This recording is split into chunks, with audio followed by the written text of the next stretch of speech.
Vamos abrir nossas Bíblias em Tiago, capítulo 1.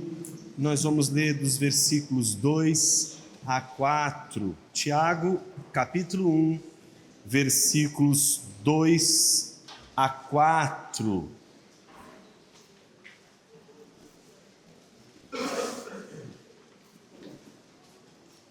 Nós vamos encerrar as exposições com o tema da perseverança.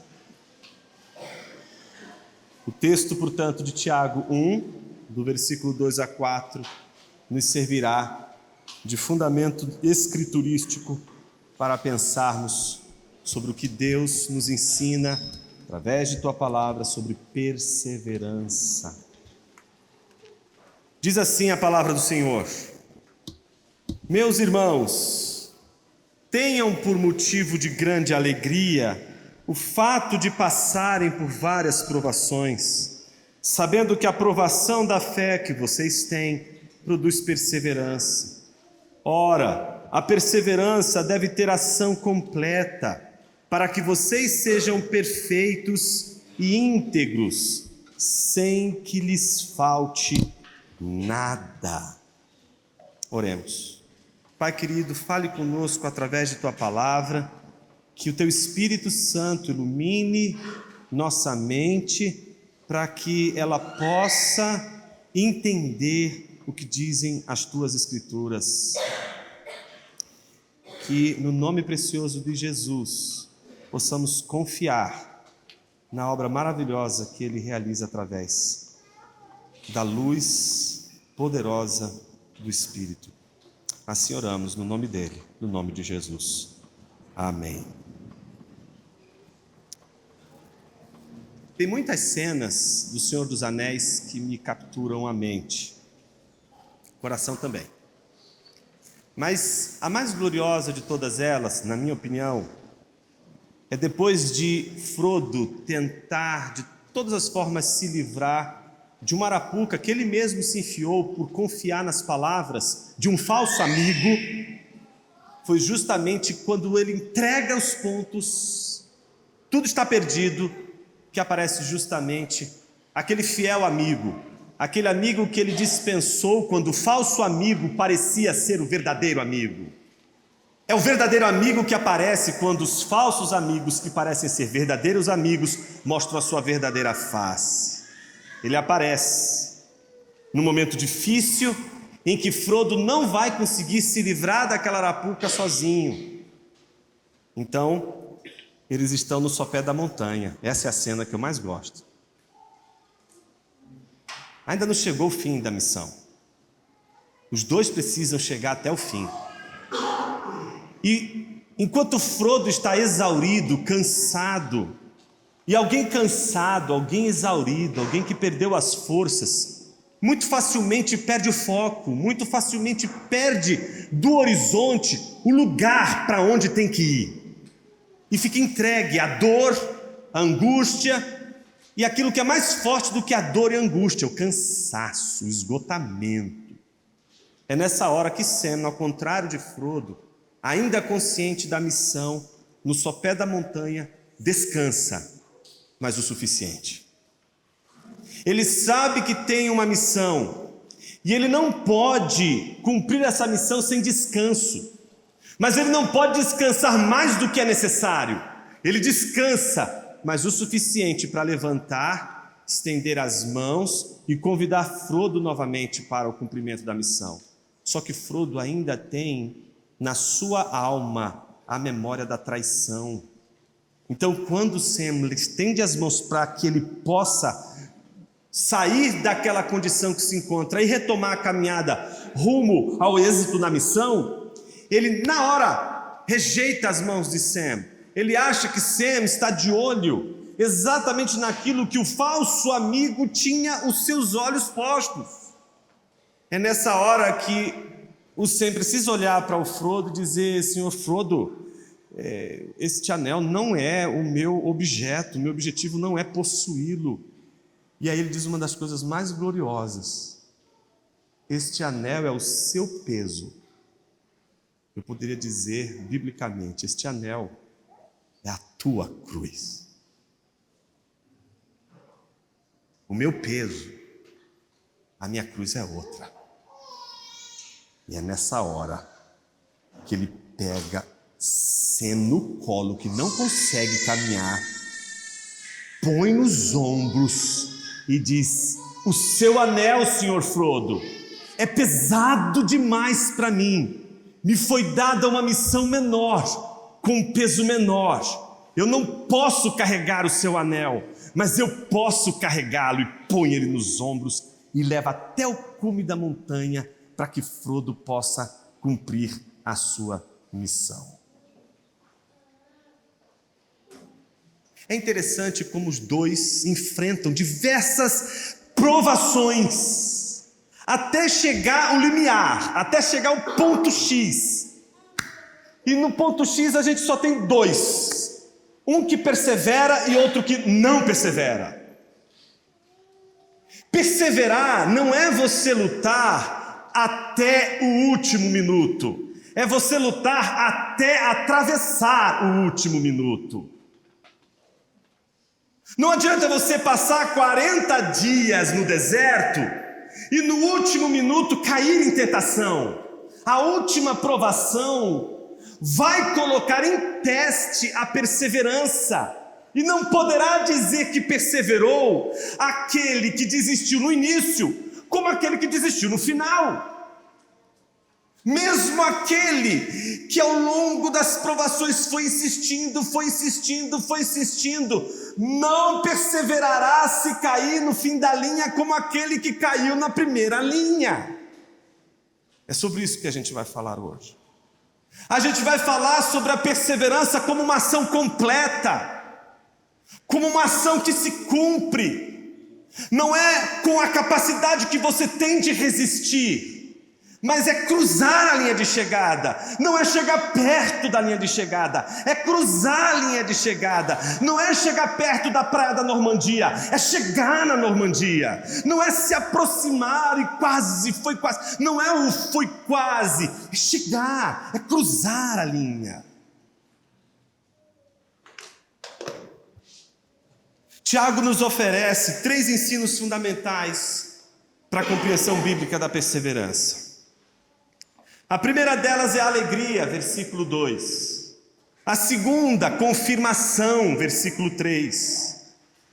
E 4, o versículo 4, é justamente a finalidade última, a perseverança. Aquilo que Tiago quer nos ensinar sobre perseverança como a maior expressão da maturidade na vida cristã. Comecemos com o primeiro, versículo 2. Observe que Tiago não diz: alegrai-vos.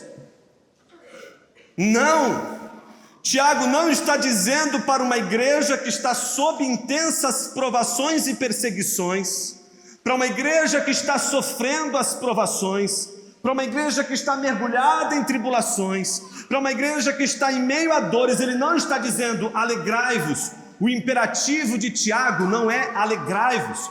O imperativo de Tiago é considerai. Tenham por motivo de grande alegria o ter de passar por várias provações. O objetivo de Tiago, portanto, não é que as pessoas se alegrem no meio das provações, não é que elas fiquem felizes no dia mau, não é que elas fiquem contentes no dia da tribulação.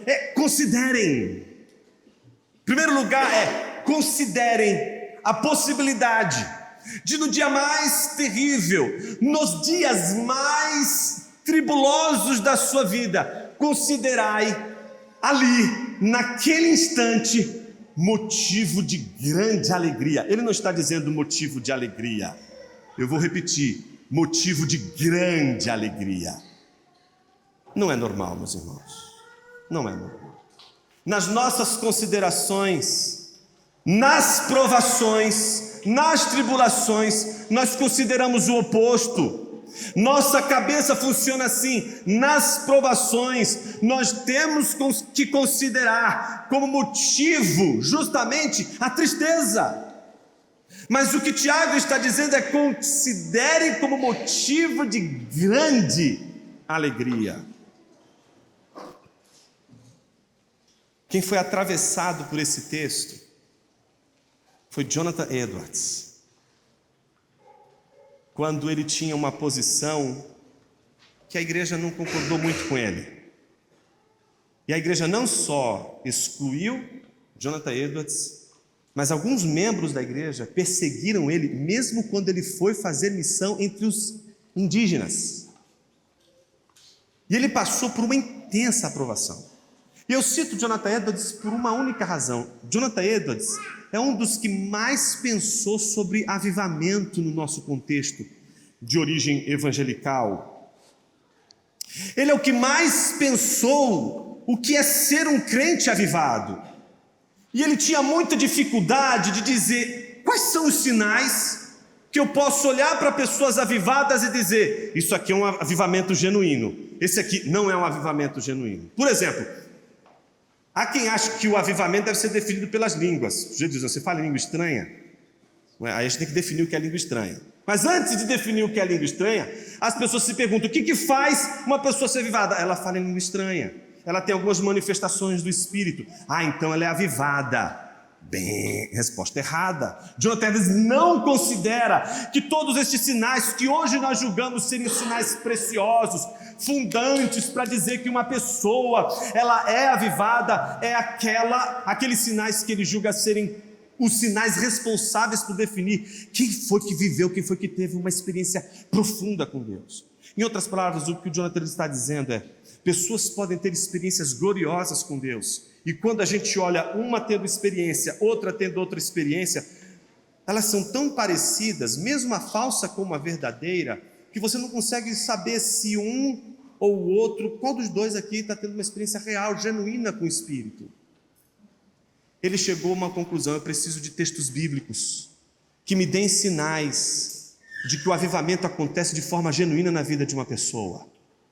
E ele chegou a 2 sinais com os quais ele escreveu um livro precioso chamado Afeições Religiosas.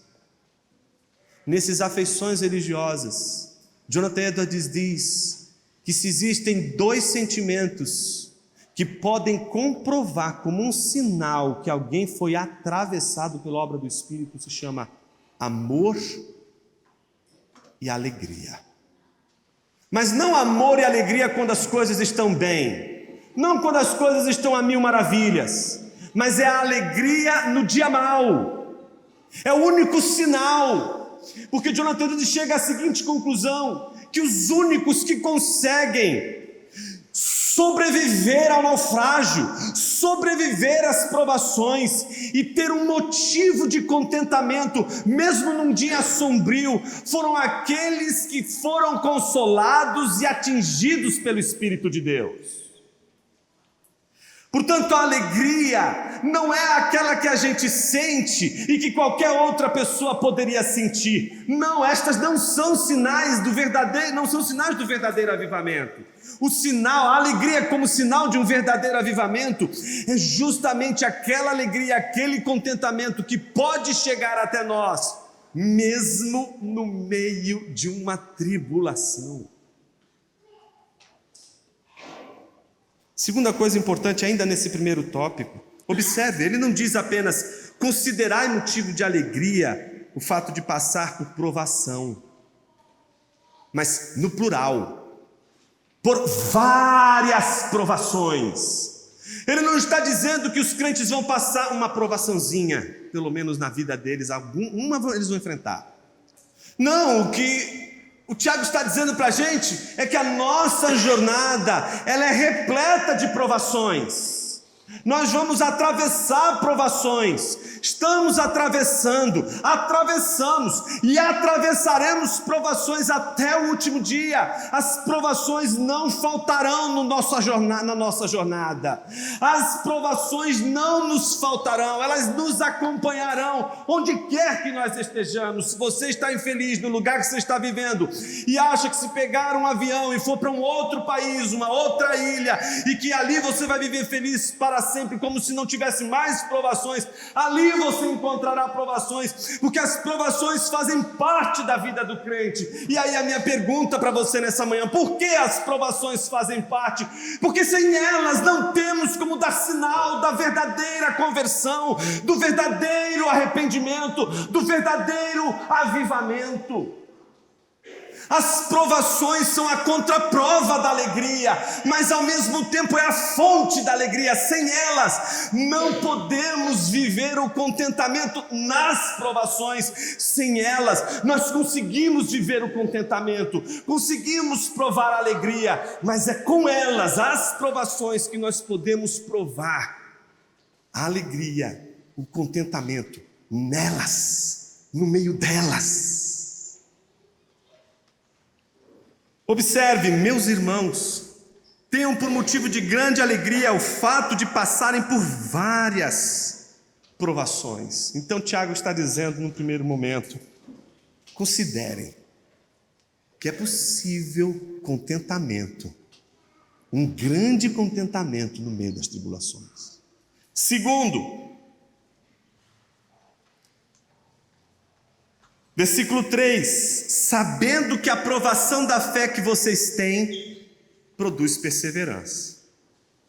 Aqui os nossos tradutores, por um lado, parecem tornar o texto mais claro, mas por outro nos impede de enxergar o que Tiago está fazendo com a gente nesse texto. Observe, ele está dizendo, sabendo que a provação da fé, essa provação que você está vendo aí, não tem nada a ver com as provações. Essa provação aqui, inclusive, é um outro termo no grego. É um outro termo. Se o primeiro termo que aparece aqui é peirasmos, que é aquele que diz menção a tribulações, a provações, as provações que vêm acompanhadas de tentações. Por outro lado, ele vai falar da aprovação da fé e vai usar uma outra palavra. Ele vai usar a palavra dokimion, que é a de confirmação. Sabe aquela palavra que Paulo usa, procura apresentar-se a Deus? Aprovado. Aprovado ali é uma pessoa que, ao passar por testes, foi aprovada. Imagine que você tem determinado metal e você quer saber se ele é realmente um metal precioso ou se ele não é. Estão dizendo que ele é precioso. Levam para o ferreiro e o que o ferreiro vai fazer? Vai fazer um teste.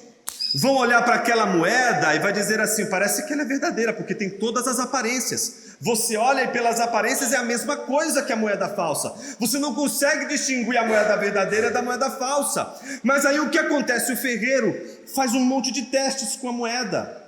E aí descobre, com os testes que ele faz, ele pode dizer, esta moeda é adóquimos. Esta moeda é dóquimos, esta moeda é reprovada, esta moeda é aprovada, esta moeda não está confirmada a sua legitimidade, esta moeda está confirmada a sua legitimidade. Percebam o que Tiago está dizendo. Tiago está dizendo, considerai um motivo de grande alegria o ter de passar por provações, sabendo que a prova da vossa fé, qual é a prova da vossa fé? O que é que confirma a sua fé?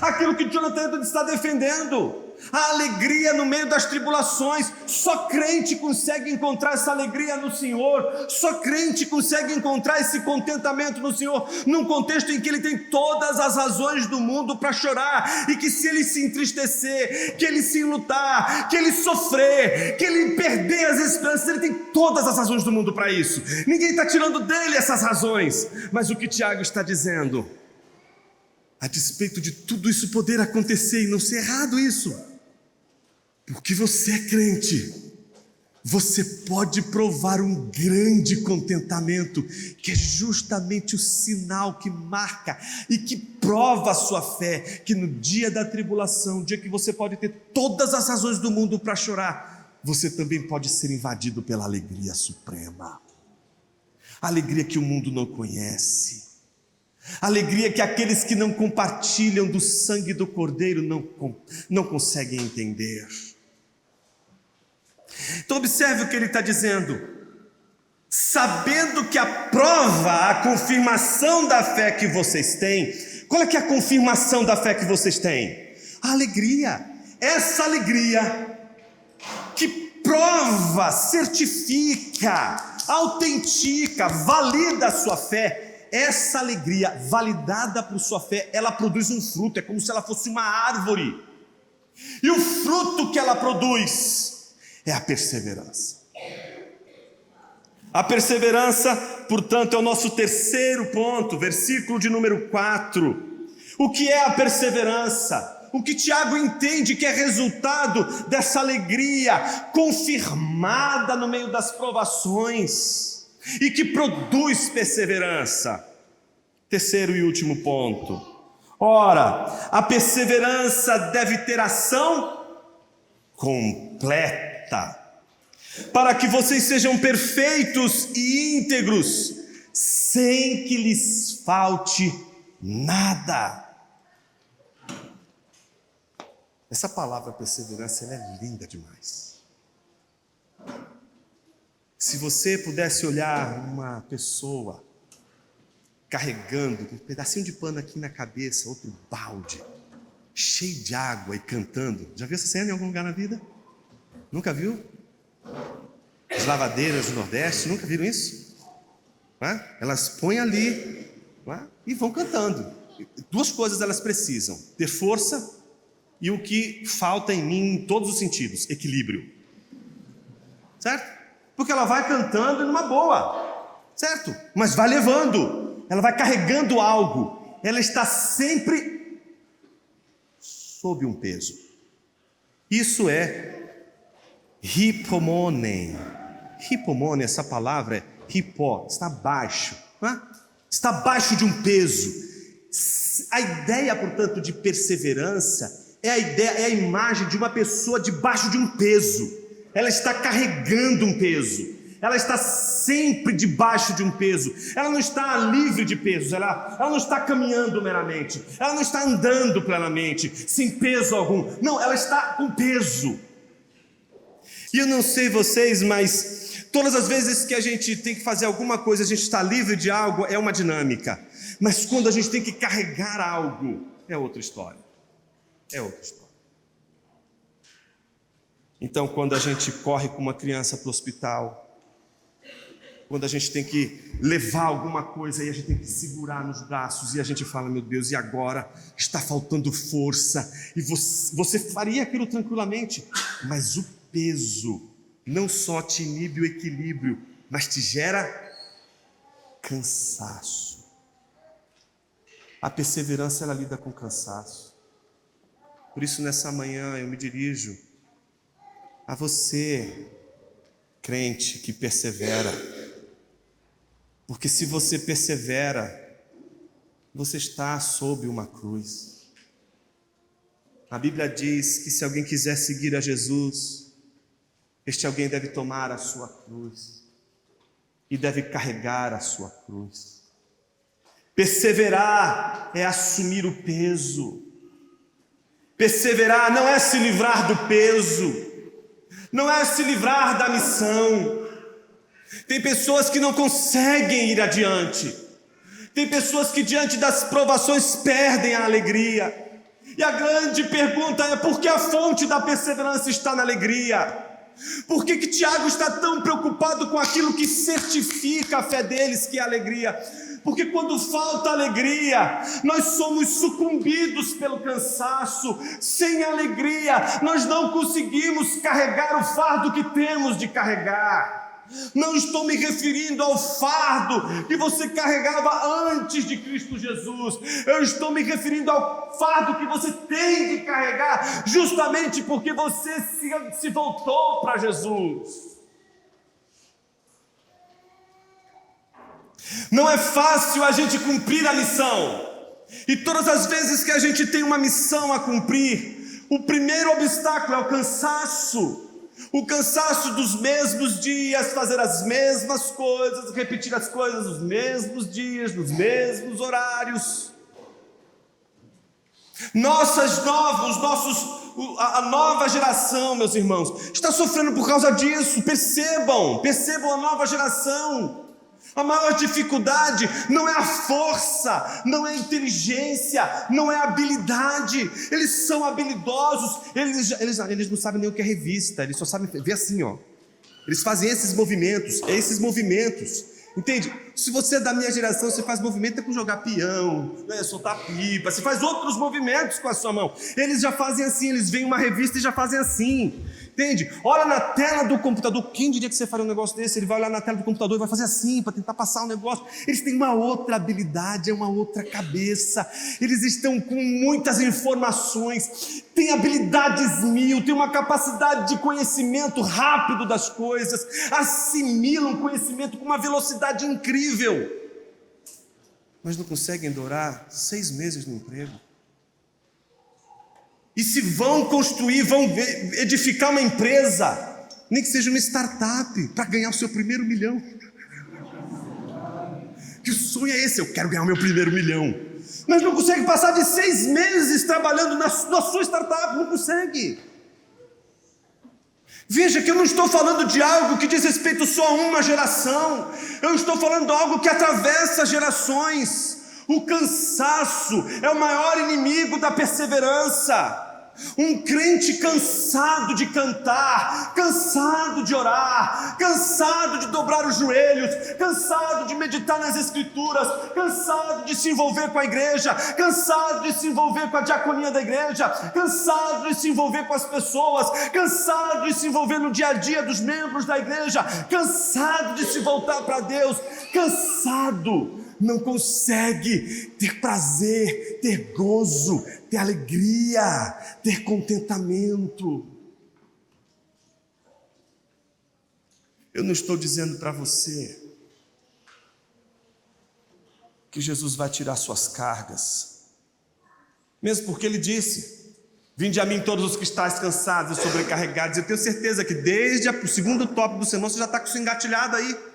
Quando Jesus diz: vinde a mim todos os que estão cansados e sobrecarregados, e eu vos aliviarei. E vai trocar o meu jugo, porque o jugo dele é suave e leve. Mas é jugo. Continua sendo jugo. E será leve.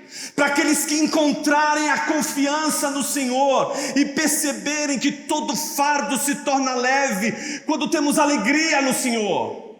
Minha pergunta não é se você está com um fardo leve. Minha pergunta é se este fardo que já é leve já não se tornou tão pesado, justamente porque você não consegue mais se contentar com absolutamente nada, com coisas muito simples, com coisas muito pequenas. Você só quer um muito, só quer um muito, só quer um muito, mas aquele simples, ordinário, aquela coisa que você talvez não perceba que esconda ali é um microcosmo, o mundo inteiro está ali. Você não consegue se contentar com aquilo. A libertação do Evangelho chega justamente para trazer alegria aos crentes que descobrem que precisam de muito pouco para serem felizes. Porque só os ímpios, que não têm um Pai como o nosso, que até dos pássaros cuida, só eles acreditam que no muito, e apenas no muito, conhecerão o que é a felicidade.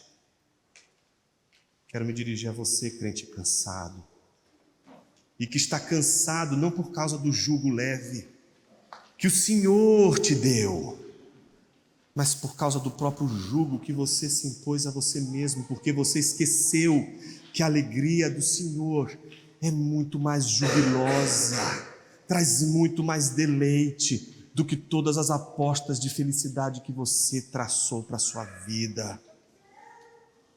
Observe o que o texto diz. Ora, a perseverança deve ter ação completa. Essa palavra aí, completa, não é? Teleion, deve ser traduzida como íntegra. E você já sabe que quando Tiago, porque de outra exposição, você viu outra exposição aqui de Tiago, você sabe que Tiago, ele está pensando em Jó, na integridade de Jó. Observe, ora, a perseverança deve ter ação íntegra. O que é algo íntegro? Inteiro, não é pela metade. Se o pastor tem 100 ovelhas, ele conta lá e só tem 99 não são as ovelhas dele, são 100. Ele vai atrás da que se perdeu, porque ele tem 100 ovelhas, ele não tem 99. Se ele tem 100 ovelhas, são as 100 ovelhas que ele vai cuidar. E esse é o ponto de Jesus. Esse também é o ponto de Tiago. Enquanto a gente pensar perseverança como 99,9% é perseverança, não. A perseverança é 100%. Ou seja, a perseverança deve ter ação completa. Ou seja, a sua maior tentação não vai ser no início da sua jornada. É claro que vai ser perto dos fins. Cada aprovação vai chegar a um fim. E cada aprovação, a sua perseverança vai ser provada. E ela vai ser provada do início ao fim. Você vai ser provado como Jesus foi também provado no início do ministério, até pendurado na cruz. Não há escapatória para as provações. Elas nos acompanharão. Mas a pergunta é se a alegria também vai te acompanhar. Se a alegria do Senhor também estará presente. Se na noite escura da sua alma você também poderá celebrar e dizer no final do dia: o choro pode durar uma noite inteira, mas a alegria vem pela manhã. É disso que a gente está falando nessa manhã. Ora, a perseverança deve ter ação completa. Ela deve ser do começo ao fim. Eu tenho de resistir às tentações até o último minuto, para que vocês sejam, o texto diz, perfeitos e íntegros. Mas a comparação aqui que Tiago está fazendo é a mesma de ação completa. A palavra é a mesma. Para que vocês sejam íntegros e holós, plenos, totais, não partidos no meio. Sabe qual é a pior coisa dessa vida? É que o cansado, quando perde a alegria, ele divide a alma.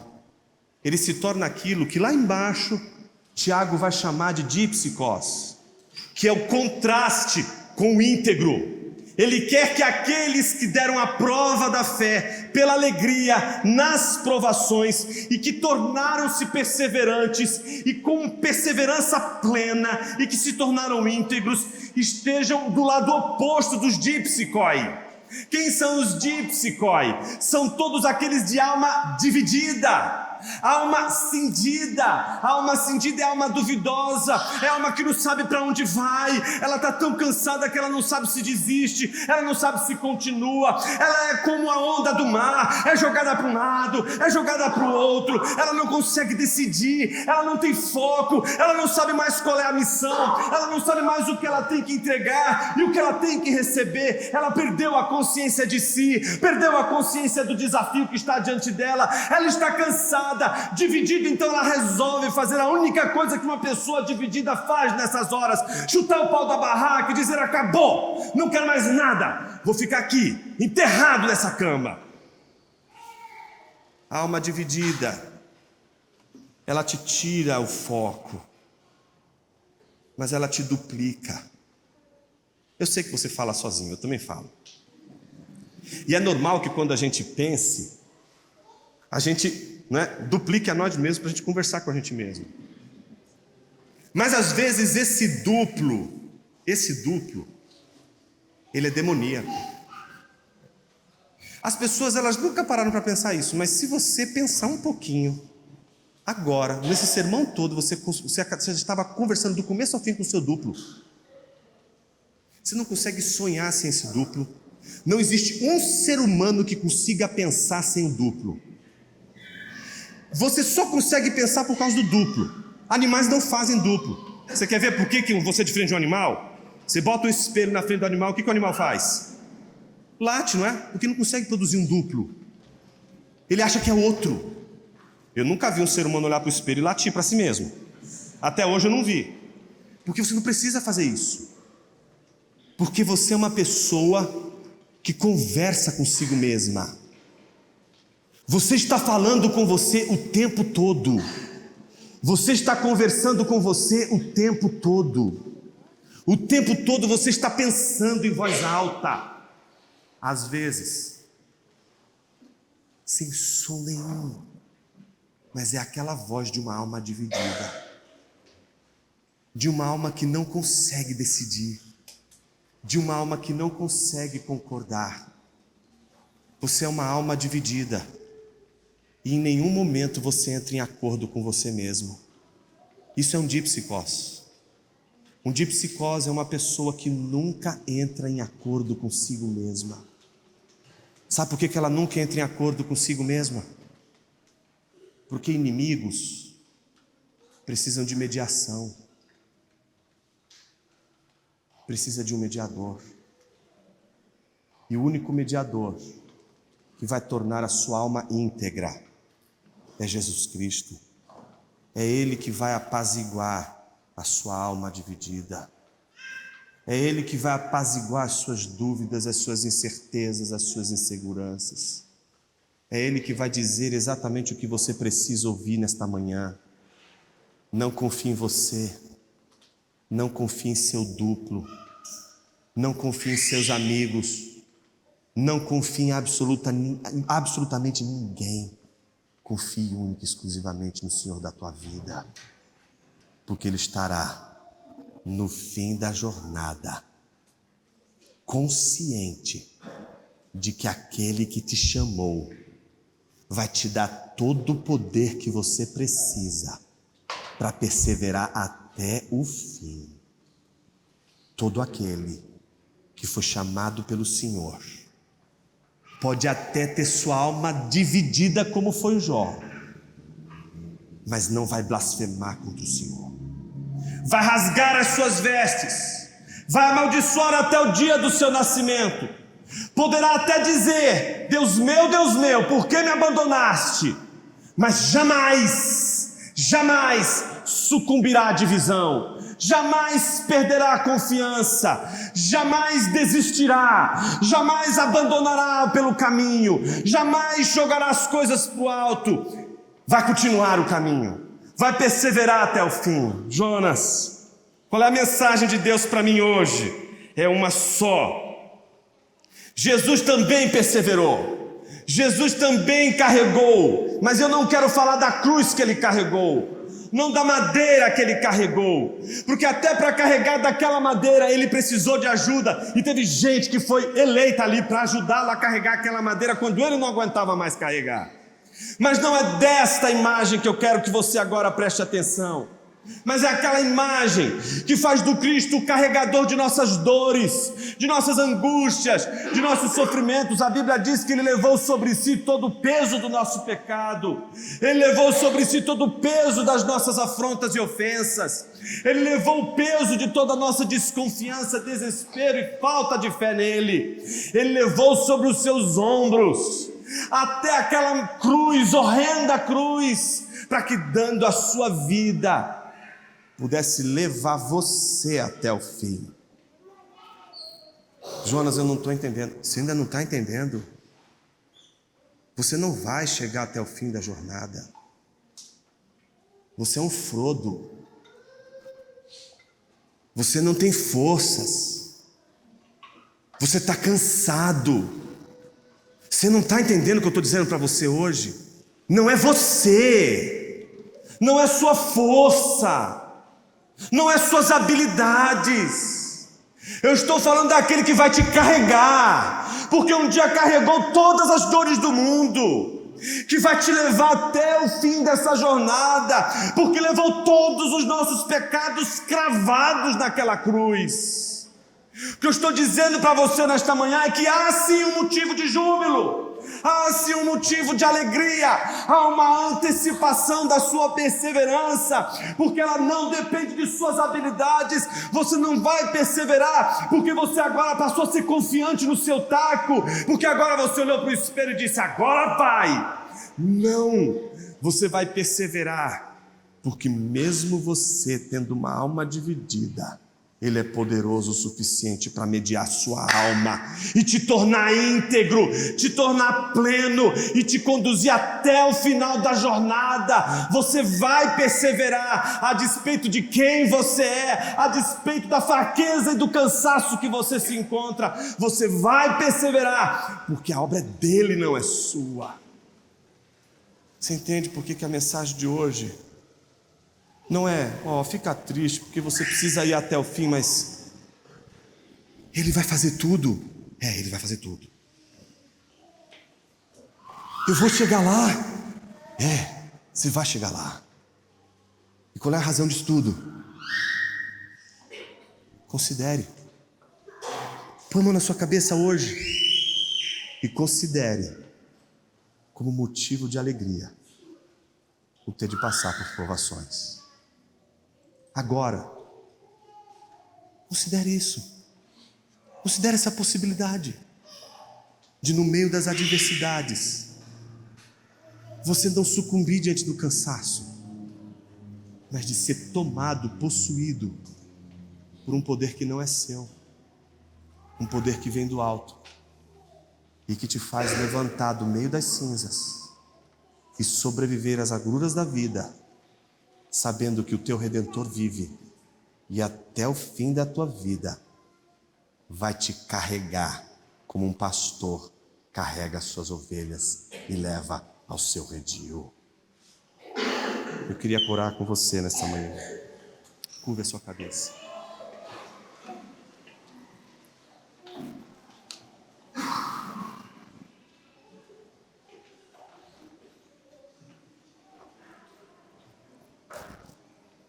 Ô Senhor, a gente sofre com as provações, sim.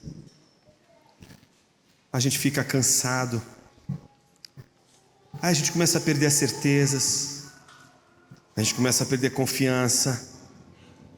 E aí o pior de tudo, a gente perde a confiança no Senhor e começa a buscar confiança nas nossas habilidades, na nossa inteligência, no nosso planejamento estratégico, no nosso poder financeiro.